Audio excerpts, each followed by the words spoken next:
Hello दोस्तों, सबसे पहले सबको जय श्री राम।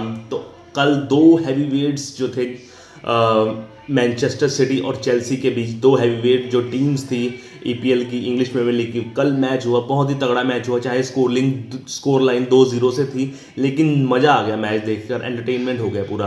तो कल मैनचेस्टर सिटी ने चेल्सी को 2-0 से हरा दिया है, और उनके ही ग्राउंड में स्टैनफोर्ड स्टेडियम में हरा दिया है उनको 2-0 से। तो अगर हम बात करें टीम्स की, बात करें तो मैनचेस्टर सिटी भी और चेल्सी भी दोनों ही यंग टीम्स के साथ खेल रही थी, क्योंकि जो मैनचेस्टर सिटी के चार मेन प्लेयर्स जो यूरोस खेल कर आए थे, फाइनल्स तक खेल के आए थे, उनको रेस्ट दिया गया था, जिसमें रॉड्री थे, काइल वॉकर थे, जॉन स्टोन्स थे और फिल फोडन थे। हालांकि Phil Foden later half of the period आ गए थे, क्योंकि सबीनियो उनको इंजरी हो गई थी, थोड़ी सी अचानक एक इंजरी हो गई थी वो। तो उस इंजरी को रोकने के लिए, कॉशियस के लिए, थोड़ा सा उनको बुला लिया था, फिल फोडन को सब्स्टिट्यूट कर दिया था सबीनियो को।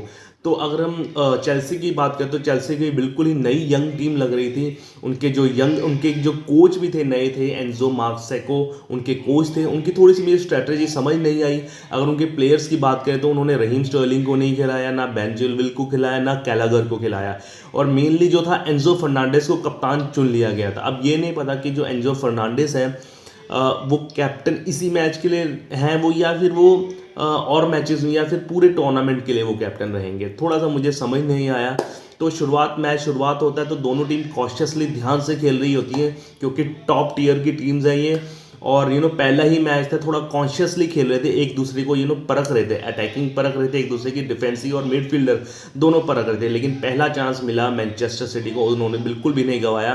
डोकू ने एक अच्छा पास दिया बर्नार्डो सिल्वा को, और बर्नार्डो सिल्वा ने बहुत ही असिस्ट दिया हलांड को। और हलांड जो थे, दो जो डिफेंडर्स थे चेल्सी के, एक कुकुरेया और दूसरे वेस्ली फोफाना, उनके बीच चीरते हुए बहुत ही अच्छा गोल किया, एजिलिटी, मोबिलिटी और बहुत ही स्ट्राइकिंग गोल किया। और बता दूं मैं कि अर्लिंग हलांड का ये 100th अपीयरेंस थी as a Manchester City player, और उनका ये 91 गोल था, 91st गोल था उनका। आप देख लीजिए, प्रति मैच 0.91 की उनकी एवरेज है गोल की।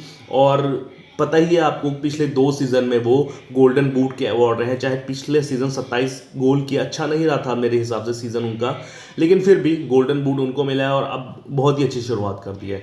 फिर चेल्सी ने अपना पेस पकड़ा। चेल्सी भी काउंटर अटैक कर रही थी, डिफेंस बहुत अच्छा कर रही थी। चेल्सी के जो फॉरवर्ड हैं उनके प्लेयर, कोल पामर लगा लीजिए आप, गस्टो लगा लीजिए आप, या फिर एनकुकू लगा लीजिए, बहुत ही अच्छा खेल रहे थे वो।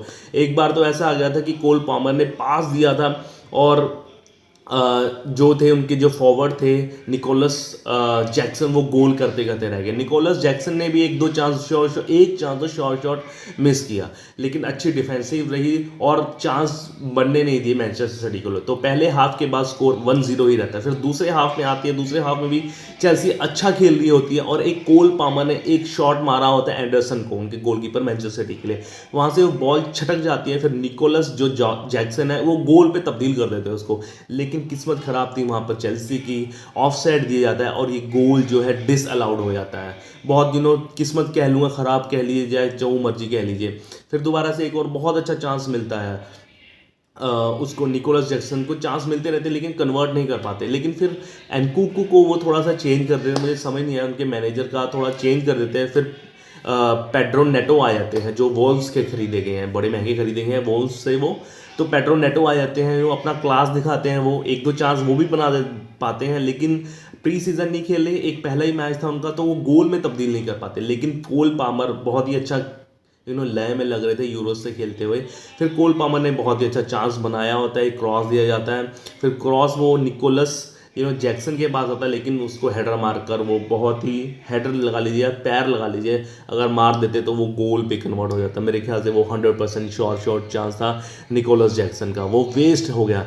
लेकिन एंड में आते आते मैटियो कोवाचिच मेरे प्लेयर रहेंगे, वो मैटियो कोवाचिच, क्योंकि रॉड्री नहीं खेले थे, वो उनकी एब्सेंस में कोवाचिच ने बहुत तगड़ा खेला। वो बंदा फॉरवर्ड सेंट्रल मिडफील्डर है वो, मेरे ख्याल से, हाँ, डिफेंडिंग मिडफील्डर लगा लीजिए आप, डिफेंडिंग मिडफील्डर है, लेकिन भाई वो पूरा मैदान में घूमा, आपका प्रॉपर सेंट्रल बैक मिडफील्डर लगा रहा, और फॉरवर्ड में भी इवन चला गया, और वही आपको रिजल्ट देखने को मिलता है कि 84वें मिनट में लॉन्ग रेंज शॉट मारते हैं मैटेओ कोवाचिच, जो चेल्सी के ही प्लेयर थे, और सीधा बहुत तगड़ा गोल जाता है। लॉन्ग रेंज हिट मारी उन्होंने, और बल्कि उन्होंने सेलिब्रेशन भी नहीं किया, सिर्फ ऐसे ऐसे कहते करते रह गए, क्योंकि वो चेल्सी के फॉर्मर प्लेयर है।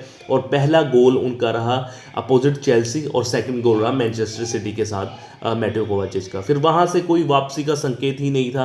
ब्लॉक में आ गए थे मैनचेस्टर सिटी के प्लेयर, और एक आधा चांस भी मिला, लेकिन वो भी ज़्यादा फ्रूटफुल नहीं रहा चेल्सी के लिए। तो चेल्सी ने फिलहाल ये मैच, पहला मैच 2-0 से गंवा दिया, और मैनचेस्टर सिटी ने अपना 5वें प्रबल दावेदार मैच उसमें EPL ट्रॉफी के लिए, इंग्लिश प्रीमियर लीग ट्रॉफी के लिए अपना पहला कदम बढ़ा लिया है। खैर अभी तो बहुत टाइम बढ़ा है, पूरा 1 साल 9 महीने या 10 महीने पड़े हैं, लेकिन फिर भी मैनचेस्टर सिटी को हम कम तो बिल्कुल भी नहीं आंक सकते जैसी उनकी परफॉर्मेंस रही है। अगर परफॉर्मेंस की बात रही तो मैनचेस्टर सिटी की बात करें तो सभी के सभी ने अच्छा परफॉर्मेंस दी। डोकू ने बहुत अच्छा खेला, उनकी कटिंग, उसकी पेस में बहुत तगड़ा रही। और केविन डी ब्रुयने ने तो क्या बात करें, केविन डी ब्रुयने ने कोई भी पास उनका मिस नहीं किया, बहुत अच्छी पासिंग रही केविन डी ब्रुयने की। लेकिन सबसे अच्छा मैं आपको बता रहा हूँ, मुझे मैटेओ कोवाचिच रहा। पूरे मैदान में वो खेलता रहा, रॉड्री की कमी उसने पूरी करी। एज अ डिफेंडिंग मिडफील्डर है वो, लेकिन पूरा पूरे मैदान पर रहा।